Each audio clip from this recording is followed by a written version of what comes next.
And welcome to the Scots Sports Show. I'm Drew Patrick, joined as always by Mike Fenner. We have a fantastic show for you today. It's the last show of the semester.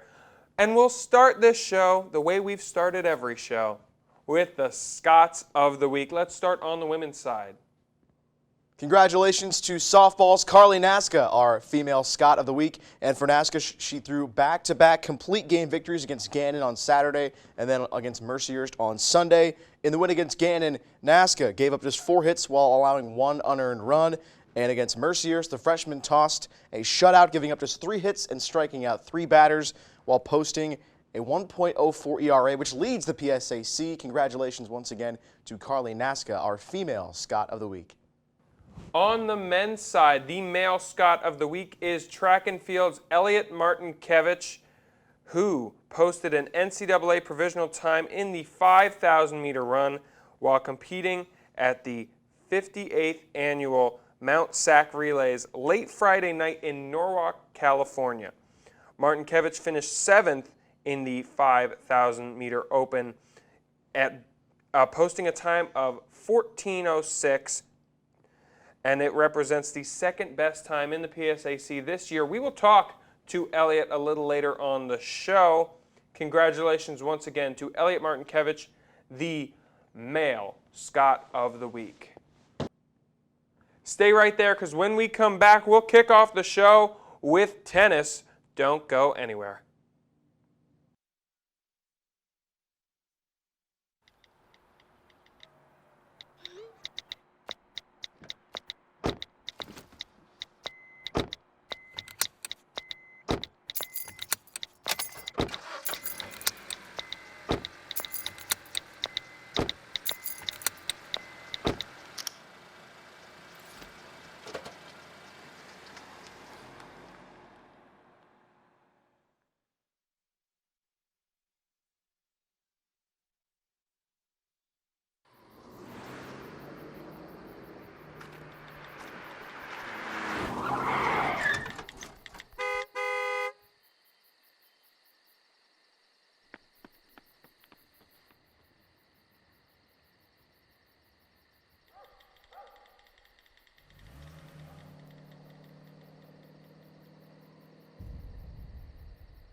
Welcome back to the Scott Sports Show. Mike, Drew, still with you. And now we are joined by tennis coach Lee Underwood. Coach, thanks so much for taking the time and joining us today. You're welcome.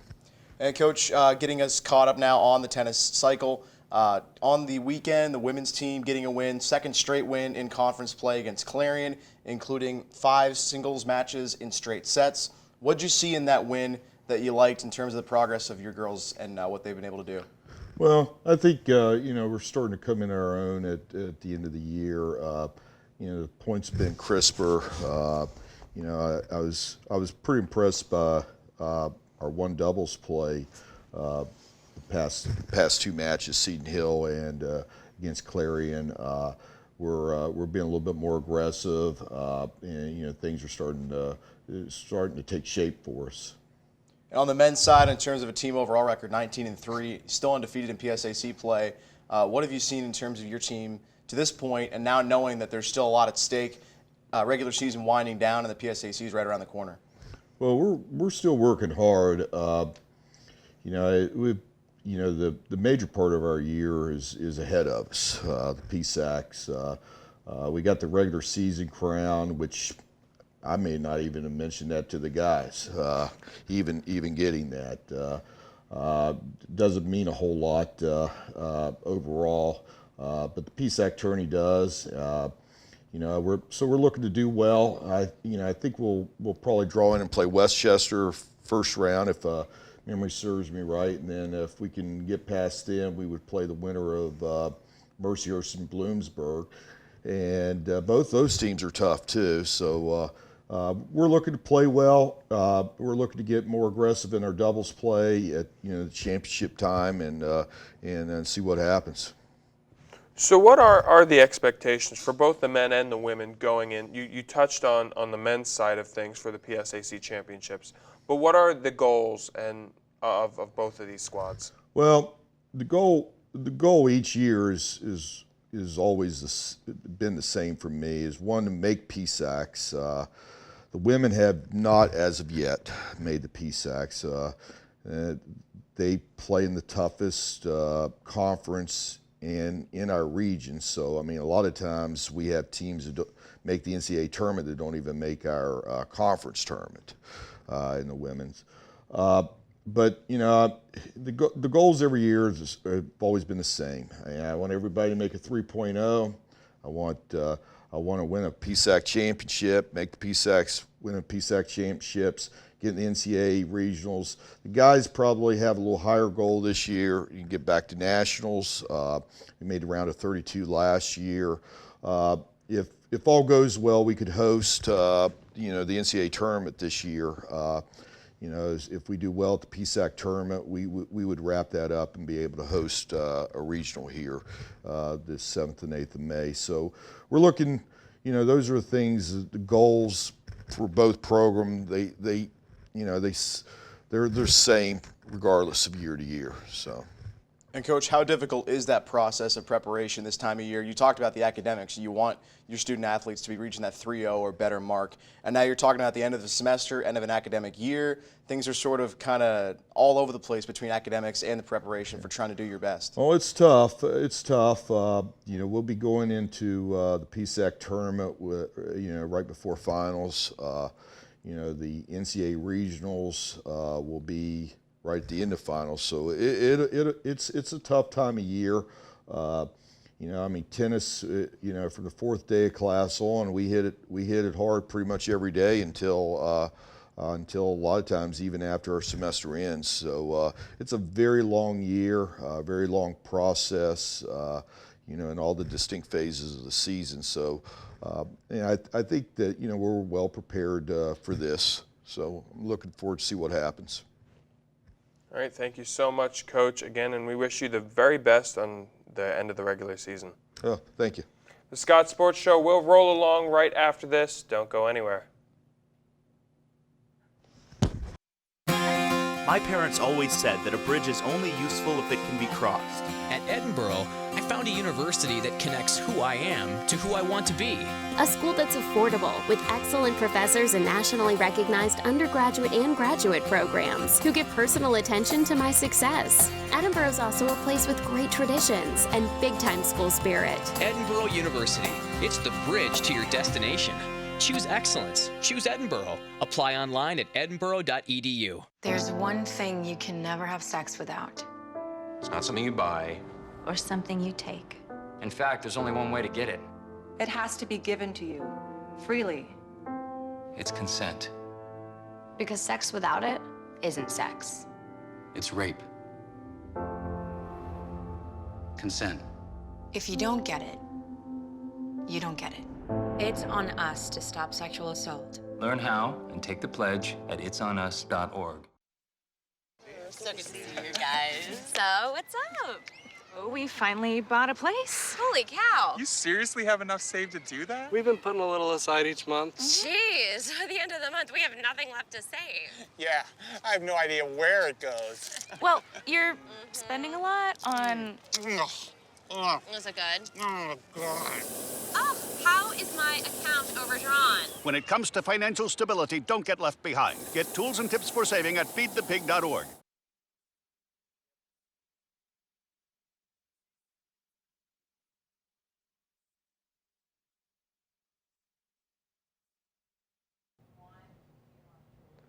Welcome back to the Scots Sports Show. We continue now to talk Edinburgh tennis. We are joined by Julia Hellstern and Matea Santos of the women's and men's tennis teams. So this week, was a couple battles in the PSAC, and then you also had a non-conference on the men's side. What can you take away from this week? Good performances in the PSAC. Let's start on the women's side. Yeah, it was a few of our last matches, I guess, because I think women didn't make it to the PSACs, but the weekend went pretty well. I mean, we won both matches. The one was 9-0, so yeah, I'm proud of that, of the performance of our team.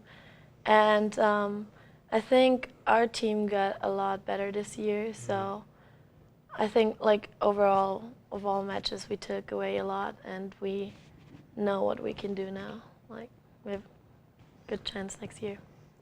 And on the men's side, there was a tough loss there, but against a very, very good team. What can you take away from that sort of match? Well, that match, they were better than us. They're ranked like 19 in the nation, so it was gonna be a hard match. But I think in like saying about tennis level, we weren't so behind from them. There are a couple of details that like we should have we had opportunity to win some matches too. But I think we're still a young team. We have like 7 freshmen and 2 sophomores, so we have time to improve this, and we're gonna be prepared for the next time this happens. And Mateus, having that setback against New York Institute of Technology, how can that be a benefit for you late in the season? Having maybe that minor setback, but then still being able to prepare for the PSA season for a lot of big things up in front of you. It was a big test for us to have a match with them, to see how it's like the national competition, the national level. But we already started working on that. We already started working on trying to be more enthusiastic and to win PSX and try to qualify the national so that we can be competitive there too. And Julia, you touched on it at the end of the season, a couple wins back to back. What can that do for you in the late stretch of the season, and how can you take away what you did this year to build toward next year, and knowing now that you got a couple years under your belt and you got a chance to do things even better next year? I mean, in the middle of the season we played a couple tough teams, so now in the end I think we had a couple, not easier, but like ones we could compete better with, and I think that can do a lot. But yeah, it was close, I think, in the end, but we still didn't make it. And for the next years, we have a lot, like freshmen too. We have many freshmen and sophomores, and we're also a pretty young team. We have only 1 senior, and so a couple really good players joined us. They still can grow, and I think still improve towards the next year. So yeah, I'm positive. And something we talked with Coach about is this time of year, you got the end of the semester, end of the academic year winding down for both of you. How difficult is it to sort of balance that plate, keep everything in the air with class, with finals, knowing that everything's kind of stressful in the classroom, but then also trying to perform your best when you're out there playing? Well, for me it's been a little bit hard, but like I think I'm doing pretty well. But it's hard. So, like now in the finals week, it's gonna be hard to conciliate to the PSAC, the regionals, and the test. That is very hard test for me. But I think it's gonna be okay. I think it's gonna be fine. Yeah, for like the women's team, it's probably gonna be a little bit easier because we won't have matches anymore. But it's still overall over the course of the semester pretty stressful because we have a lot of practices, a lot of matches. I think we had 18 this semester, which was the most we ever played. And yeah, it takes a lot of time away. I missed a lot of classes, but I'm trying my best to catch up on that, and I'm positive so far. It went well for me this semester. So. And yeah. the tennis schedule is pretty much an all-year type affair. You start in the fall, you do have a little bit of a break in the winter, but you're still training, and then you come back.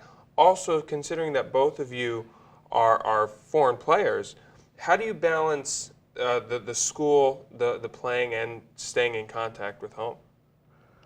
Well, I try to I message my family almost every day. Like after every match, when I win or when I lose, my dad texts me because he's always watching the athletics. So like contact with him. It's fine with my family, but yeah, like I particularly don't have like a lot of time in Brazil when I go back. Like most like 1 month in winter and 1 month in summer too, because I come back earlier.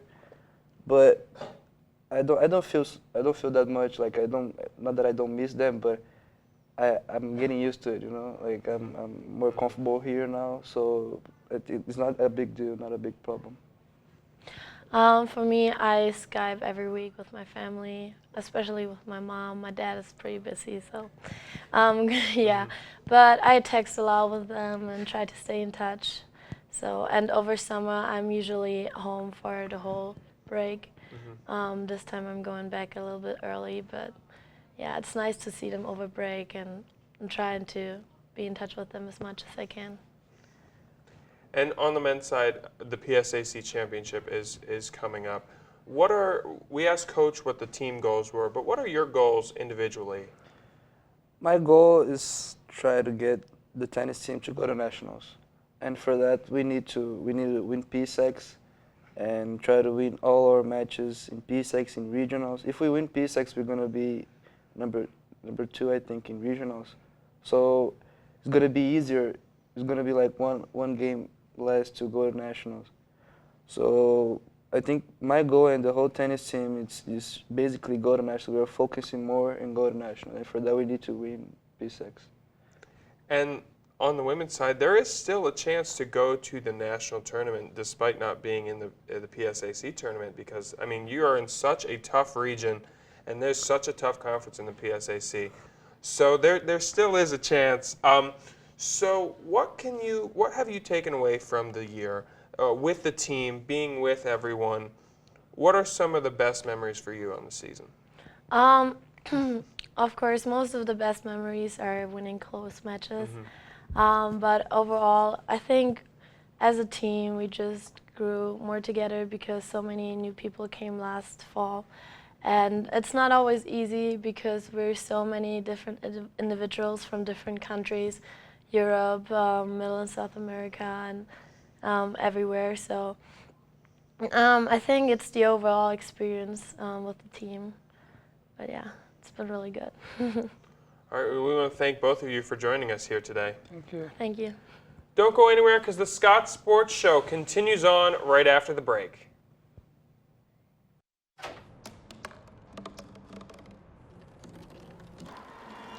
Everybody has a dream.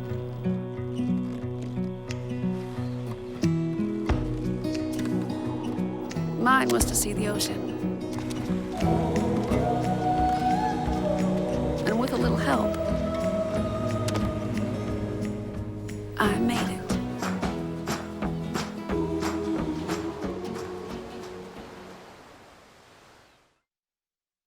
Welcome back to the Scots Sports Show. We continue now with Edinburgh softball. I'm now joined by Brooke Callaghan and Amanda Metz. Thank you both for joining me. Of course. So this week, busy doesn't quite fit this weekend. You had 6 games in 3 days. What are the challenges in doing that many games in a row? I think ultimately it just everyone has to stay mentally tough, because by that 6th game, everybody is starting to break down and get sore and tired. But just to stay on top of your game and just come out with a W, hopefully. And the final of those 6 games was a game against Mercyhurst. And Amanda, this is your first start, and you go complete game shutout. Explain how that experience was like. I mean, it was awesome. Like, I was obviously a little nervous starting, but I had like really good support from like the upperclassmen and the people. Like, the other pitchers were really awesome. Like, and it's like so nice to go out there and have something get hit, and you know, like in the back of your head that something like your team's gonna back you up on it and field it. And that was like a great feeling because we had no errors at all that game. So like I knew no matter what happened that they had my back, which was awesome. And with the weather not cooperating a couple weeks back, what do you guys do to train when the weather is just like, you know, you can't play baseball when there's a couple of inches of snow on the ground? We just utilize the dome that is on campus. We have a hitting cage in there, so we do hitting, and then if we could get on the field or in the outfield or on the turf sometimes to do some defense stuff, that just helps us out a lot. So. And how has this team come together this year? You mentioned the upperclassmen earlier, but how have you seen this team grow throughout the year? I think we've all gotten like really, really close. We had our spring trip where everybody was like living together and stuff, and I got like really close to a lot of new people that I didn't know very well. So going out like into my game, I had like Abby Sauter come up to me and she's like, "You're gonna do so good, like you're gonna go all 7 innings," and like Carrie and just everybody was coming up, and it's just so nice to have that, like know that everybody's gonna have your back, because like I feel like we're like a family now, and that's really good, and I think that's gonna help us like keep going this season. I agree. I think at the beginning, everyone has to mesh together and find like what works for you guys. And sometimes, like all teams, we did start off a little rocky at first, but now I feel that everyone has each other's back, and we are so much closer. And I agree with Amanda. We are like a family now. And coming up this week, we have Seton Hill. And that game seems to constantly be pushed around and around. Yes, it was. So now that we are going to play Seton Hill, what are sort of the expectations for this game, these 2 games? I think we're absolutely prepared, and I think that we're going to come out with positive and high spirits, and I think that we're absolutely going to come out with 2 wins today. All right. Well, we wish you the very best, and thank you so much for joining us. Thank you. Thank you. And the Scots Sports Show will roll along right after this. Don't go anywhere.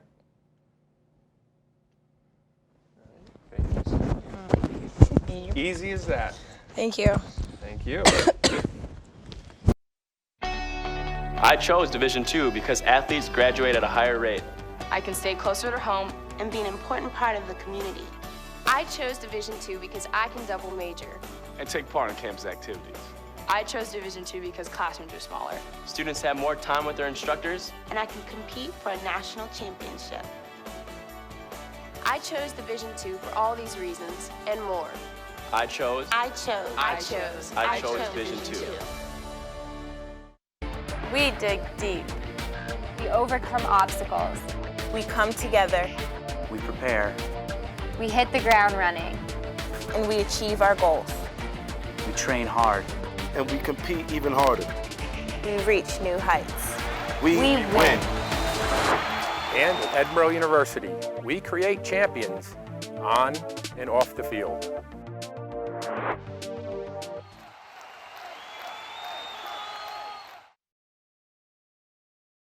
Sports Show. We continue now with the track and field team. I am joined by Coach Annie Carlson and Elliot Martinkevich of the men's track and field team.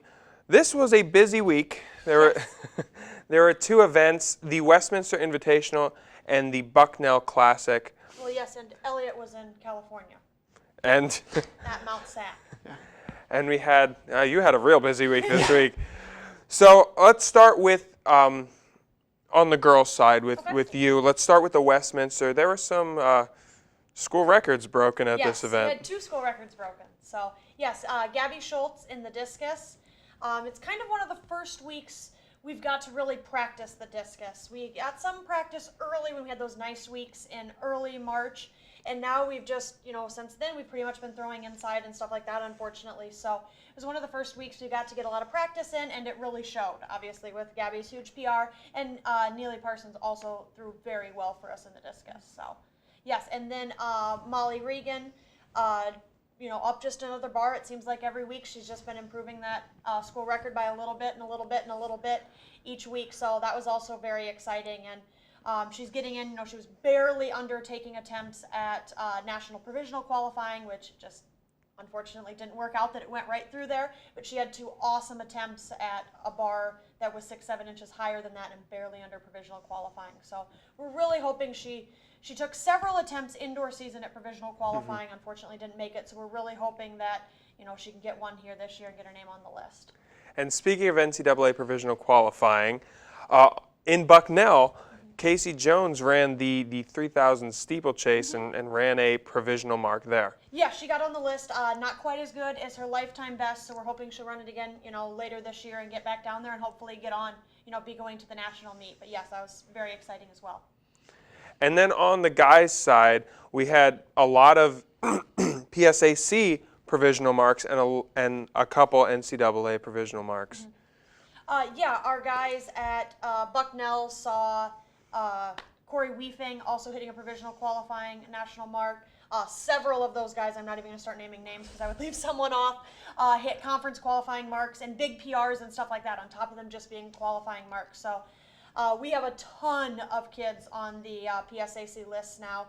I should have went through and had a number for you, but I would guess it's more than we've ever had before, at least in recent time. We had more girls than we ever had before, or in recent time, indoors, and I would say across the board we have more men and women qualified at this point than we have had before. And Elliot, your week let's start with Bucknell, the NCAA provisional mark there. How'd you feel during that race? It was a good race. Tactically, it was insane. There was about 50 guys on the track at one time, so just trying to maneuver around people and getting thrown around and trying not to trip on someone's heels or getting my heels tripped on. Just trying to stay focused and getting out and running fast. So it was a good race. And then your second race out in California, what was that like? It was incredible. It was awesome coming across the line, realizing that I had finally qualified for nationals enough that there's no reason why I won't be going. So it was good. All right, and going further on in the season, what are your goals the rest of the way? For the rest of the season, I'm just going to work on some speed and kind of tuning up to get ready for postseason. I'll run the 5K at conference and then again at nationals. So just trying to maintain what I have now and work to be able to run, hopefully win the conference title in the 5K and place as an All-American at nationals. And as we're getting up to the end of the year now, what have you seen growth-wise from your team from even the start of the indoor season to now? Well, I see a lot of people just kind of overcoming obstacles and stuff. It was, I don't want to complain, but it was warm for our kids this past weekend, and we talked about it and stuff. We had a lot of kids, they were staying out of the sun, they were getting lots to drink, stuff like that, and kind of overcoming some of those problems that maybe we had at the beginning of the year where we talked about when we were at Charlotte. We had a lot of our kids that ran late in the day at those races just not run well because they were beat, and I feel we're just doing a better job of taking care of ourselves and getting ready for that next event and not necessarily getting hung up on running bad races and stuff. We have a lot of our sprinters and things like that that are running multiple events in one day. They're able to kind of put that behind themselves and get ready. We didn't run great 100s on our guys' side, and a lot of those guys came back and ran very well in the 200 later in the race. So that's exciting when we can do stuff like that. And you mentioned the weather. I'm not going to try to compare my high school running to running in college, but I remember, especially in the distance side, you run in everything. So are there any challenges last week it was not the nicest weather, it was cold, it was snowy, to now this week when it's been beautiful? Yeah, it's hard to train for outdoor track in the cold when you're running practice in the dome, and it's a smaller track, tighter turns. So then when you get outside, it feels like it takes forever to get around the track all of a sudden. But the weather just turned around, and it's been so nice the last week that it made it easier, to race well. And now let's look ahead to those postseason play. What do you expect from your teams? Let's start on the women's side, Coach. The women's side, we had a huge indoor conference meet. They well exceeded what we were expecting. So obviously we hope for that again, but you just don't know. They add more events and stuff outdoors, and unfortunately in our case we don't really add numbers. So it can be a little harder because it's splitting people up even more, where you have like Ida doubling. We can't expect her to triple or go into 4 events, and the same thing where we had Becca Bond run 4 or 5 events at the conference meet. Gosh, I should know that off the top of my head. But, we can't expect her to run 6, 7 events and stuff, and we can't.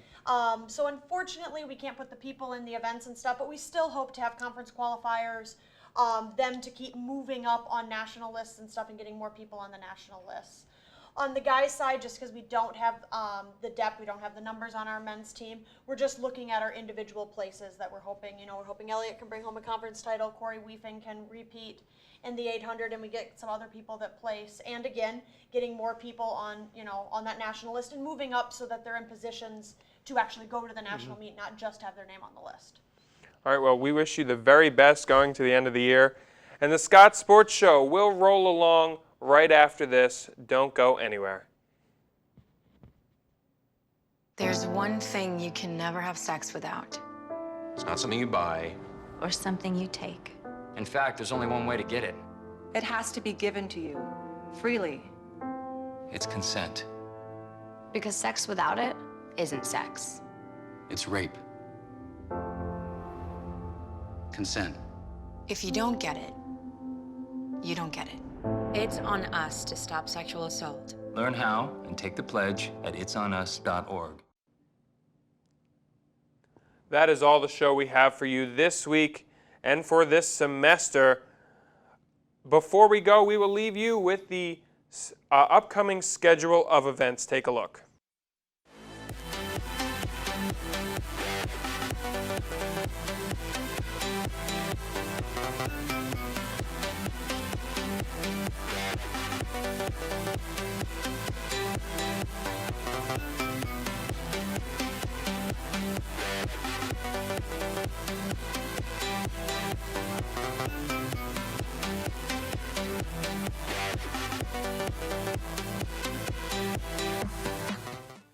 Also on Saturday, we will be having right here on ETV and on WFSE the Edinburgh football spring game.